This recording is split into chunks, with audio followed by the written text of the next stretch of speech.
우리 서로 인사하겠습니다. 잘 오셨습니다. 은혜 받읍시다. 성령 충만합시다. 오늘 말씀은 사대교회에 보내는 편지 5번째 시간이 되겠습니다. 7교회 중에서 5번째인 사대교회에 대해서 알아보도록 하겠습니다.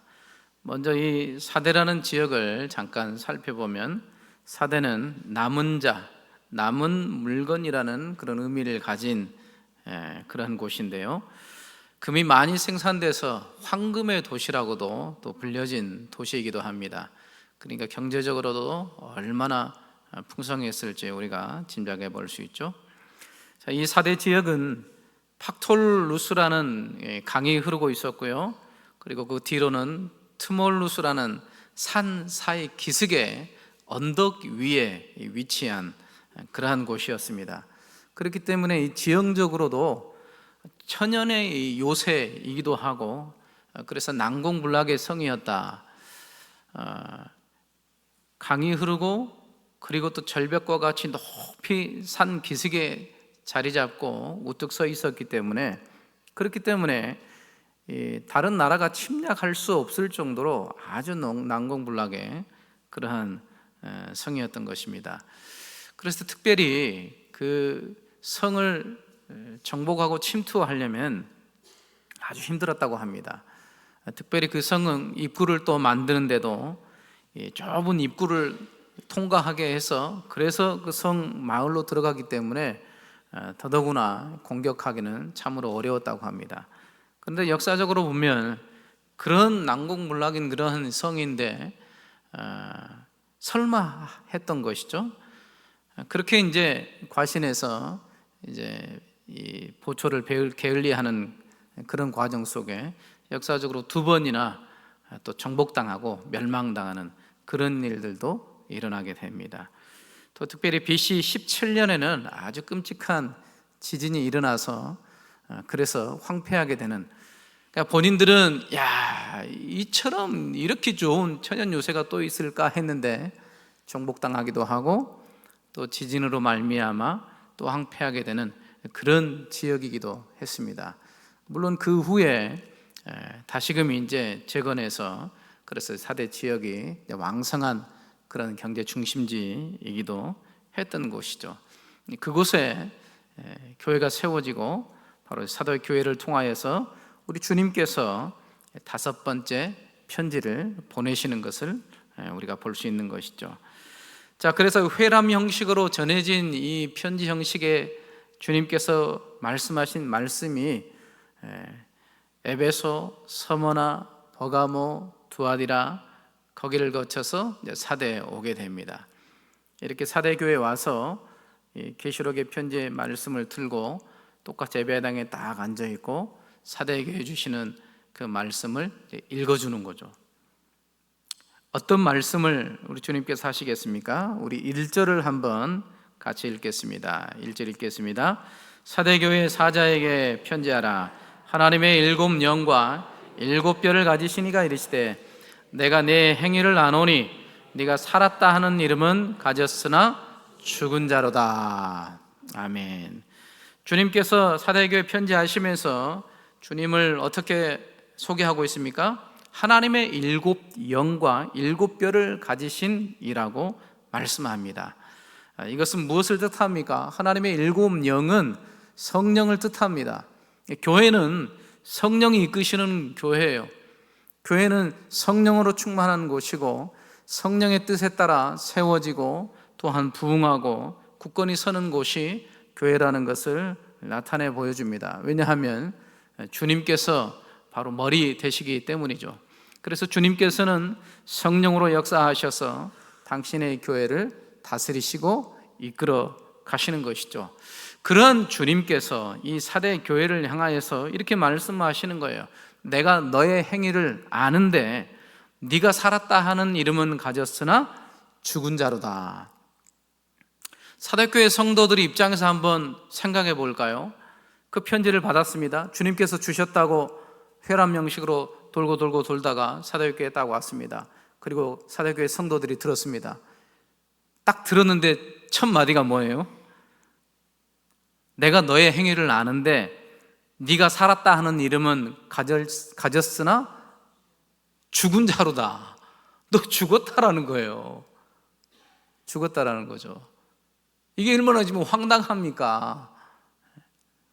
살았다 하는 이름은 가졌는데 죽은 자라고 얘기하는 겁니다. 그러니까 지금 사대교회 이 거의 모든 성도들은 자기가 살아있다고 생각을 했어요. 우리 교회는 살아있는 교회야. 생명력 있어. 그래도 괜찮은 교회야. 얼마나 활기차게 움직이고 프로그램도 돌리고 얼마나 분주하게 바쁘게 일하면서 주님을 위해서 힘쓰고 있는데, 이렇게 생각했던 성도들을 이었는데 주님은 정작 주인 되신 주님께서는 사대 교회를 향하여서 네가 살았다 하는 이름은 가졌는데 너 죽었다, 그렇게 진단하시는 거예요. 얼마나 큰 이게 충격입니까? 살아있는 것 같았는데 죽었다라는 거예요. 사람들이 볼 때는 살아있는 것처럼 보였습니다. 사대교회 성도들이 서로 봤을 때도 야, 우리 교회는 참 괜찮은 교회다. 나는 참 괜찮은 신자다. 괜찮은 성도야. 그렇게 생각을 했는데 주인 되신 주님께서는 아니야, 너 죽었어. 그렇게 말씀하시는 거죠. 교회의 주인 되신 예수님께서 보실 때 죽었다라는 거예요. 왜 주님이 그렇게 말씀하십니까? 주님은 중심을 보시기 때문이에요. 우리의 속마음을 살펴보시는 살아계신 하나님이시기 때문에 그렇습니다. 그렇기 때문에 우리가 신앙생활을 하는 때도 있어서 우리의 온전한 마음을 들여 믿는 것이 얼마나 중요한지를 다시 한번 우리로 하여금 깨닫게 해주는 것이죠. 건강한 사람이 있었습니다. 근데 어느 날 배가 막 아파요. 속이 더부룩하고 이게 좀 이상하다. 왜 그러지?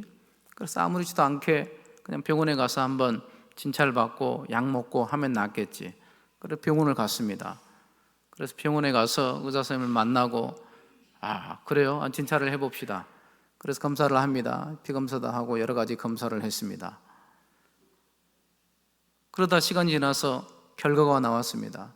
의사 선생님이 진단하기를 당신 위암 말기요. 3개월밖에 못 사요. 그럼 그 사람 입장에서는 이건 엄청난 충격이죠. 아니 엊그제까지 운동도 하고 등산도 하고 식사도 하고 교제도 하고 얼마나 활발하게 그렇게 살았는데 아니 지금 무슨 소리입니까? 위암 말기로 이제는 못 산다는 거예요. 그것도 3개월밖에 안 남았다는 거죠. 마치 이런 것과 같은 거예요. 겉으로 봤을 때는 멀쩡하고 생동감 있고 살아있는 것 같았는데 정작 주님이 보셨을 때는 너 죽었다. 살아있는 것처럼 보였을 뿐이다. 그렇게 말씀하시는 거죠. 구약 성경에 사무엘 선지자가 나오는데요. 사무엘 선지자가 하나님의 부르심을 받아서 초대왕 사울을 하나님께서 폐하시지 않습니까? 그리고 나서 다음 왕을 세우려고 사무엘을 보내십니다. 그래서 이새의 집에 가서 이새의 집에 아들에게 기름을 부어서 사울을 대신해서 왕을 세워라. 그렇게 이제 말씀하시죠. 그래서 사무엘이 듣고 아직은 사울이 살아있으니까 몰래 이새의 집에 가서 제사를 드리는 것처럼 하면서 그렇게 이제 이새의 아들들을 쭉 만나게 됩니다. 이새 입장에서는 사무엘이 왔다라는 것은 다 알고 있거든요. 그러니까 첫째부터 7째까지 얼마나 다 단장을 시켜서 사무엘 앞으로 다 한 명씩 딱 지나가게 하는 모습이 있는데요. 사무엘상 16장 6절에서 7절에 그런 내용입니다. 우리 한번 읽으시면서 설명을 듣도록 하겠습니다. 함께 읽겠습니다. 그들이 오매 사무엘이 엘리압을 보고 마음에 이르기를 여호와의 기름 부으실 자가 과연 주님 앞에 있도다 하였더니 여호와께서 사무엘에게 이르시되 그의 용모와 키를 보지 말라. 내가 이미 그를 버렸노라. 내가 보는 것은 사람과 같지 아니하니 사람은 외모를 보거니와 나 여호와는 중심을 보느니라 하시더라. 아멘. 첫째부터 쭉 왔습니다. 첫째 아들 엘리압이 사무엘 앞으로 딱 지나갑니다. 그러니까 사무엘이 마음속에 이렇게 생각을 해요. 와, 여호와의 기름 부으실 자가 과연 주님 앞에 있도다. 사무엘이 봤을 때도 너무 헌칠하고, 야, 이 정도면 이스라엘의 왕으로서 이건 진짜 깜이다, 그렇게 생각을 한 거예요. 그래서 얼른 기름을 들어서 부으려고 했더니, 그랬더니 하나님께서 뭐라고 하십니까? 사무엘에게 그의 용모와 키를 보지 말아라.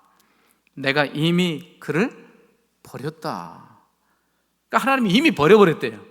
하나님께서 이미 그를 버렸는데 사무엘은 어땠습니까? 그것도 모르고 이 사람인가? 그렇게 했다는 거예요. 그러면서 주님이 그러십니다.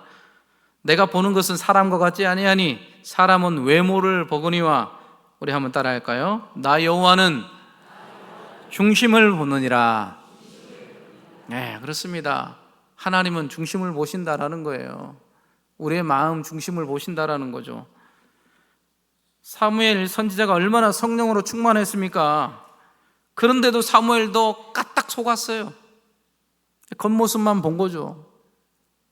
그래서 엘리야면 되겠다 했는데 하나님 아니야, 착각하지 마라, 내가 이미 그를 버렸다 말씀합니다. 사람은 겉모습으로 판단합니다. 그러나 하나님은 우리의 중심을 보신다는 거예요. 우리의 마음을 살피신다는 겁니다. 그러면 엘리압의 마음이 어땠다라는 거예요? 첫째 아들부터 일곱째 아들까지 쭉 보였지만 똑같이 하나님 버렸다 그래요. 아니다. 그러면 그 엘리압과 다른 아들들의 마음 속에는 뭐가 있었길래 하나님이 왜 버렸냐 이거죠. 뭐가 있었겠습니까? 엘리압의 속마음 속에 쉽게 말씀드리면 거룩한 마음이 없었다라는 거예요. 하나님의 영광을 위한 그 마음이 없었다라는 거예요. 하나님을 뜨겁게 사랑하는 그 전심의 마음이 없었다라는 것이죠. 하나님은 그거를 보시는데 그게 없는 거예요. 정작 중요한 그게 없으니까 하나님이 그를 버렸다고 말씀하신 겁니다. 그렇다면 뭐가 마음속에 가득했겠습니까? 오직 자신의 욕망과 자신의 성공이죠. 자기를 위한 것으로 꽉 차 있었던 거죠. 근데 어떻게 하나님께서 그를 선택해서 기름 붓겠어요? 그렇게 할 수가 없는 것이죠. 그 엘리압은 성령의 사람이 아니었습니다. 믿음의 사람이 아니었던 것이죠. 그것을 보신 거예요, 하나님이. 그래서 하나님은 그를 버리신 것이죠. 마찬가지로 사대 교회도 그것과 같습니다. 겉모습은 활기차고 살아있는 것처럼 막 보였습니다. 그러나 그 중심에는 생명력이 없었던 거예요. 정말 하나님을 사랑하는 그 뜨거운 마음이 없었던 것이죠. 그러면 예배를 안 드렸습니까? 이 사대교회가 교제가 없었습니까? 뭐 선교를 안 했겠어요? 복음 전도를 안 했겠어요? 구역 예배를 안 했겠어요? 다 했어요. 얼마나 활기차게 했는지 몰라요. 살아있는 것처럼 정말 활발하게 모든 일들을 얼마나 많이 감당했는지 모릅니다. 그러나 그 중심에는 실제적인 성령의 능력과 충만함이 없었던 거예요. 예수 그리스도의 복음에 대한 뜨거운 감격이 없었습니다. 그 은혜에 대한 감동이 없었어요. 겉모습은 번지르했는데 그 마음 속에는 차디차서 냉랭함이 이를 데가 없는 거예요. 생명은 살아있는 것이거든요. 근데 그런 것이 전혀 없었다는 것이죠. 그런데 어느 누구도 우리 교회가 잘못됐다 이렇게 판단하는 사람이 아무도 없었던 거예요. 물론 사대교회에도 몇 명의 신실한 사람들이 있었지만 대부분의 사람들이 지금 자기 교회가 잘못됐다, 내가 지금 잘못됐다는 것조차도 알지 못하고 그렇게 신앙생활을 한다고 그렇게 생활해왔다는 거예요. 겉으로 봤을 때는 그럭저럭 교회가 잘 돌아가고 사람들도 많아집니다. 그래서 부흥하는 것 같아요. 그래서 이 정도면 됐다 싶었는데 주님은 단호하게 말씀하십니다. 너희는 죽었다. 그러면 왜 너희가 죽었다라고 말씀하십니까? 우리 3장 2절 하반절을 함께 읽도록 하겠습니다.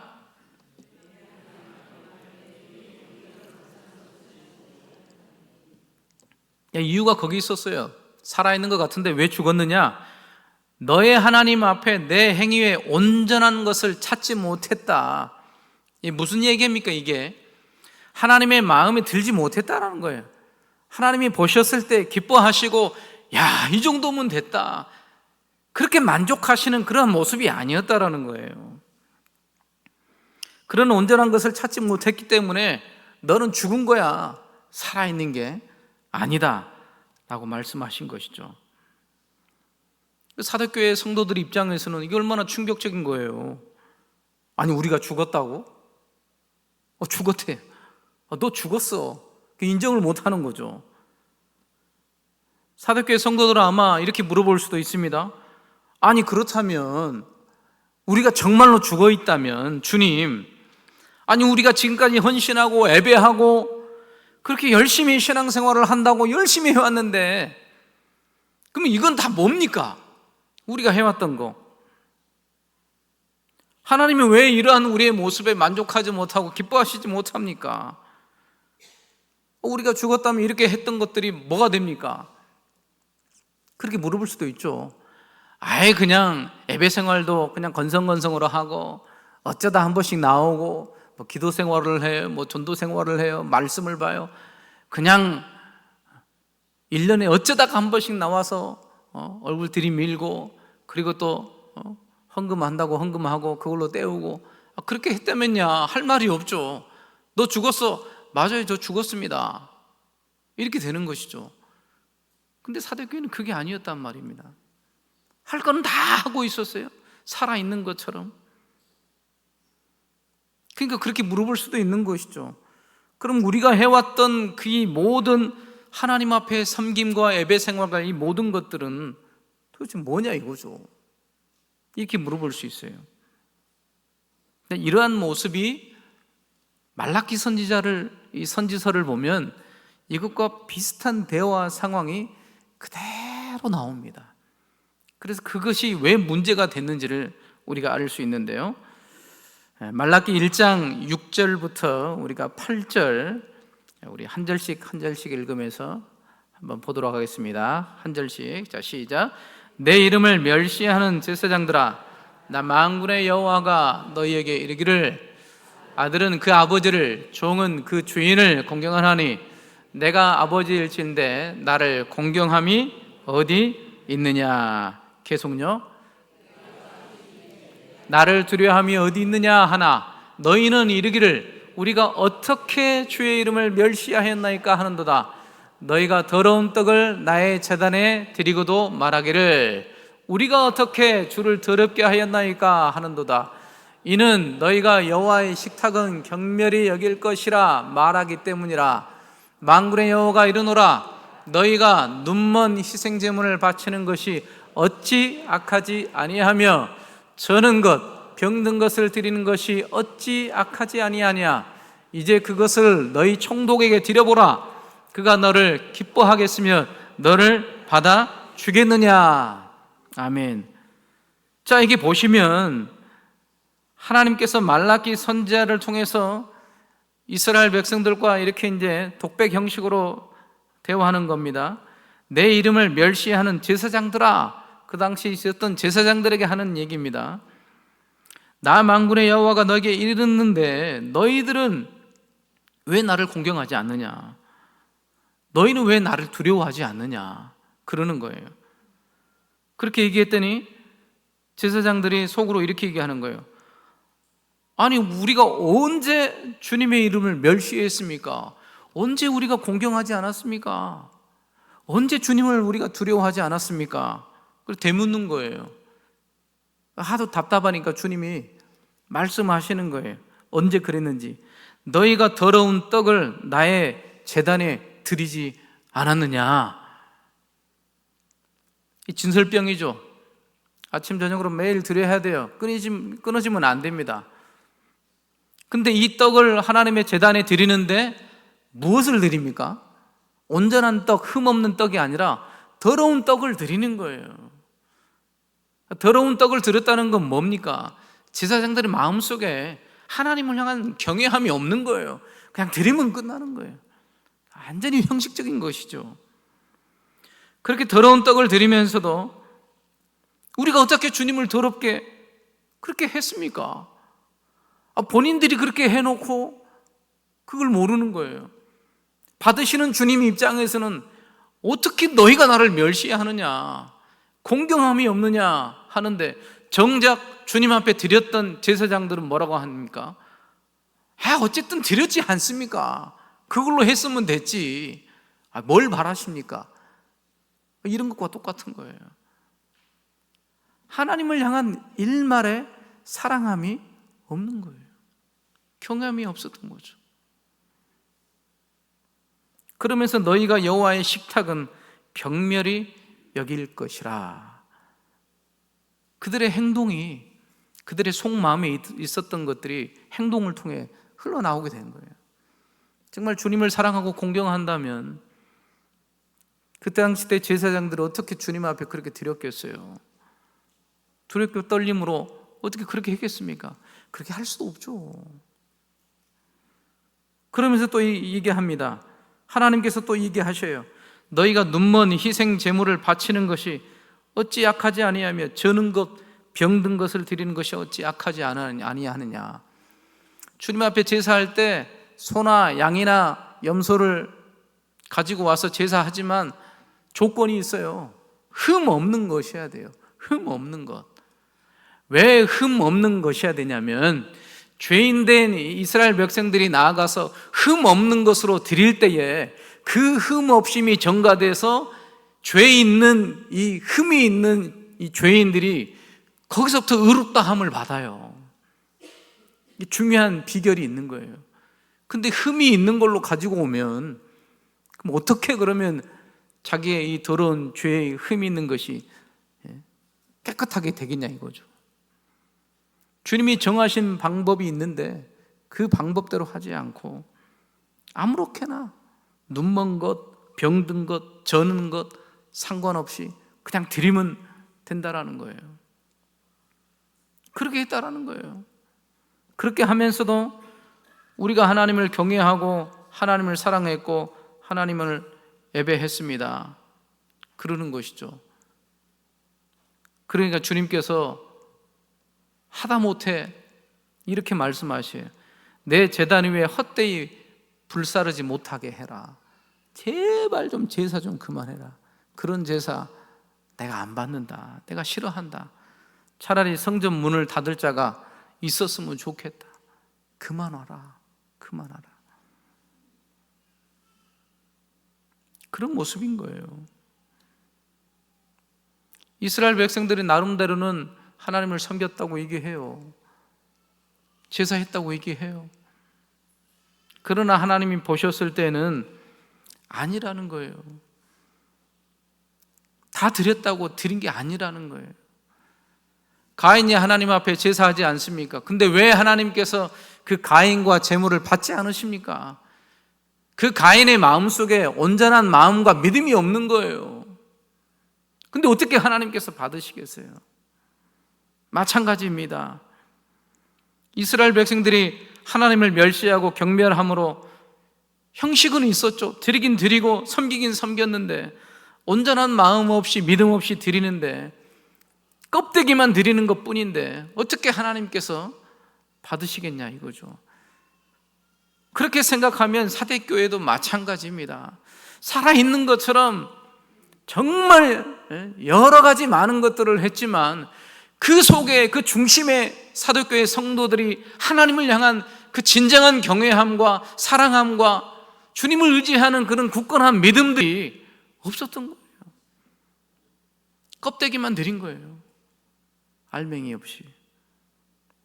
마음 없이 드린 거죠. 예배당에 나와 있기는 해요. 예배는 출석하는데 생각은 딴 데 가 있어요. 주님 앞에 마음을 드리지 않아요. 중심은 다른 것으로 꽉 차 있습니다. 그래서 예배가 끝나면 뭐 할까? 거기도 마음이 끌려가지고 거기에 있어요. 그러니 죽은 것이죠. 형식적이고도 껍데기뿐인 신앙 생활을 꼬집어서 사대 교회를 향하여서 말씀하시는 거예요. 너희는 죽었다. 이것이 얼마나 크고 영적인 그러한 죄입니까? 죽었다라는 것 자체가 그들의 신앙생활에 큰 문제가 있었다라는 반증이 되는 것이에요. 사도교회를 향해서만 말씀하시는 게 아닙니다. 주님 앞에 우리가 예배당에 와서 앉아있는 우리 모두가 해당이 되는 거예요. 우리도 모르겠습니다. 주님이 어떻게 평가하실지. 우리가 아무리 이렇게 저렇게 생각하고 나름대로 그렇게 생각할지라도 주님께서 너 죽었다 하면 죽은 거예요. 살아있는 게 아닙니다. 살아있는 것처럼 보였을 뿐인 것이죠. 이런 형식적이고 껍데기뿐인 신앙생활에서 벗어나야 되는 거예요. 벗어나야 되는 거예요. 자, 그렇다면 주님께서 사대교회를 향하여서 너 살아있으나 너는 죽었다 말씀하신 이유가 뭡니까? 영원히 죽이려고 그러시는 거예요? 아니죠. 자, 계시록 3장 2절과 3절을 우리 함께 읽겠습니다. 시작.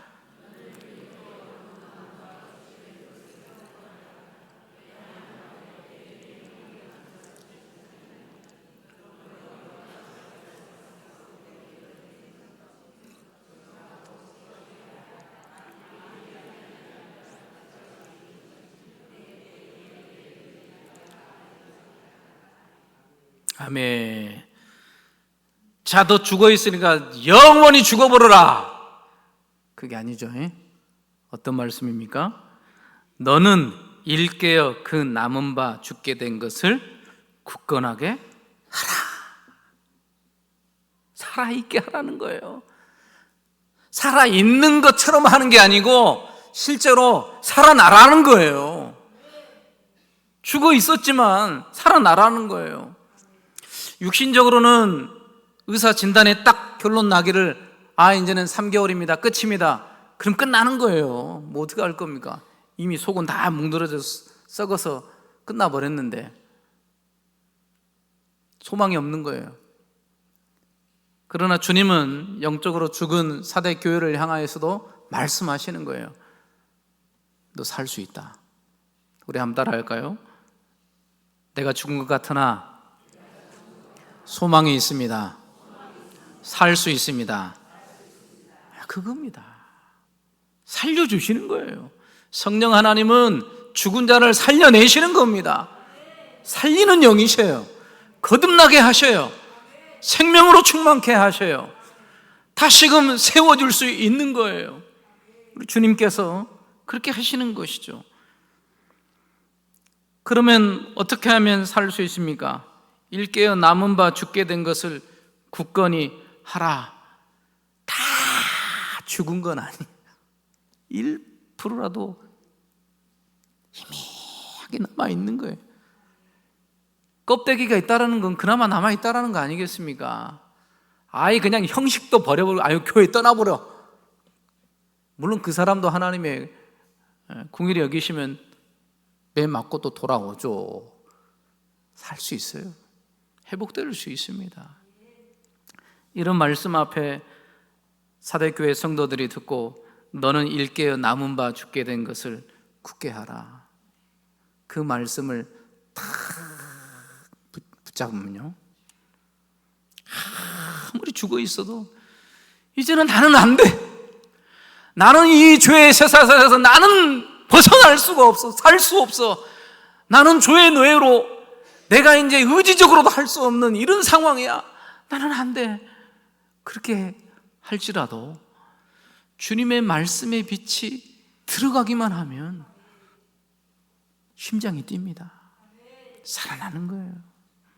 살아나는 거예요. 어두컴컴했던 그런 이 영적인 어둠 가운데 헤매했던 그 사람이 아무것도 아닌 것 같은데 주님의 그 말씀의 빛이 세미하게 들어가도 그것이 능력이기 때문에 살아날 수가 있다는 것입니다. 그렇기 때문에 이름뿐인 신앙인이었지만 다시금 생명의 복음을 붙들고 십자가 앞에 서서 그 십자가를 다 붙들 때 소망이 있는 것입니다. 그래서 주님은 그 죽어있는 성도들을 살리시고 회복시켜 주시는 것이죠. 껍질만 덩그러니 남은 신앙도 다시금 살아날 수 있다는 것입니다. 에스겔 골짜기에서 환상을 통하여서 주님 보여주시죠. 이제는 부패한 시체뿐이에요. 뼈밖에 안 남았습니다. 그런데 하나님께서 에스겔 선지자에게 묻습니다. 저 뼈들이 살겠느냐? 이게 말이 됩니까? 이미 죽은 지 오랜데요. 뼈들이 어떻게 살아요? 근데 하나님 말씀하셔요. 너는 대언해라. 저 뼈들에게, 뼈들아 살아나라. 어떻게 됩니까? 살아나는 거예요. 뼈들이 붙습니다. 힘줄이 붙어요. 근육이 붙어요. 그래서 죽어있던 그 뼈들이 하나님의 어마어마한 살아있는 군대가 되는 그러한 모습을 보여줍니다. 아무리 죽은 것 같아도 하나님께서 생명을 불어넣으시면 살아나는 거예요. 첫사람이 아담을 만드셨을 때 어떻게 만드셨습니까? 그 흙으로 빚으시고 그리고 그 코에 무엇을 불어넣으십니까? 하나님의 생명의 능력을 불어넣으시는 거예요. 그러니까 살아있는 사람이 되는 것이죠. 사도교회 성도들이 거의 죽어 있었지만 하나님의 생명력 있는 성령의 충만함으로 다시금 살아날 수 있다는 것입니다. 그러면서 네가 어떻게 받았으며 어떻게 들었는지를 생각하고 지켜 회개하라. 그러면 살아난다는 것이죠. 이렇게 순전한 복음의 자리, 말씀의 자리 앞에서 잠잠히 죽어있는 나를, 어찌할 수 없는 나를 하나님의 그 능력의 말씀 앞에 다시금 잠잠히 서서 그 은혜를 간절히 사모하고 구원의 은혜를 기다리면 주님께서 역사하셔서 다시금 살리시겠다는 겁니다. 첫사랑에 누렸던 그 구원의 은혜와 감격을 생각해 보십시오. 그렇다면 내가 지금 영적으로 살아있는지 죽어있는지 금방 알 수 있습니다. 죽어있다면 그것을 생각해야 되죠.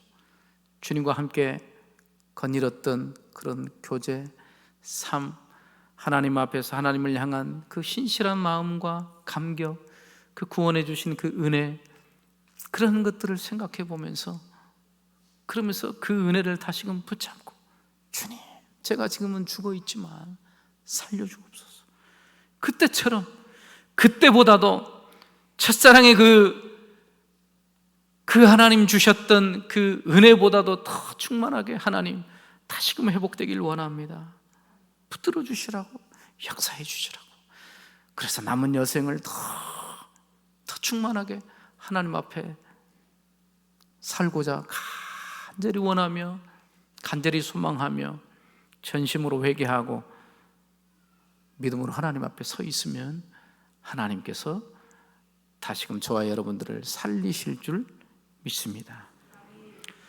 죽은 것과 같은 사도의 교회도 주님을 회개하며 합당한 자로 서라고 말씀하십니다. 다시금 복음 앞에 서서, 주의 음성 앞에 서서 우리의 형식적인 신앙생활을 벗어던져버리고 온전히 주님만을 사랑하는 진짜 성도, 진짜 믿음의 교회가 되시길 축원합니다. 기도하시겠습니다. 하나님 아버지, 감사합니다. 아무리 죽어있는 것 같았어도 주님 명령하시면 살아날 줄 믿습니다. 우리의 죽은 심령을 살려주시옵소서. 성령 충만케 하여 주시옵소서. 이제는 주님 말씀하시기를 네가 죽었었는데 이제는 진짜 살아있구나, 그 음성을 듣고 칭찬받는 저희 모두가 되도록 축복하옵소서. 감사드리며 예수님 이름으로 기도합니다. 아멘.